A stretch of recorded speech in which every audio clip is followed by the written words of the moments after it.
میں اس شہر یعنی مکے کی قسم کھاتا ہوں اور تم اے نبی صلی اللہ علیہ وآلہ وسلم اسی شہر میں تو رہتے ہو، اور سب کے باپ یعنی آدم اور اس کی اولاد کی قسم کہ ہم نے انسان کو محنت و مشقت میں رہنے والا بنایا ہے، کیا یہ خیال کرتا ہے کہ اس پر کوئی قابو نہ پائے گا؟ کہتا ہے کہ میں نے بہت سا مال برباد کر دیا، کیا اسے یہ گمان ہے کہ اس کو کسی نے دیکھا نہیں؟ بھلا ہم نے اس کو 2 آنکھیں نہیں دیں اور زبان اور 2 ہونٹ نہیں دیے؟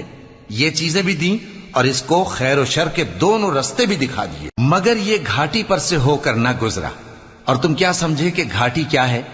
کسی کی گردن کا چھڑانا یا بھوک کے دن میں کھانا کھلانا، کسی رشتہ دار یتیم کو یا مٹی میں پڑے کسی نادار کو۔ پھر ان لوگوں میں بھی شامل ہوا جو ایمان لائے اور جو صبر کی نصیحت اور ایک دوسرے کو مہربانی کی تلقین کرتے رہے۔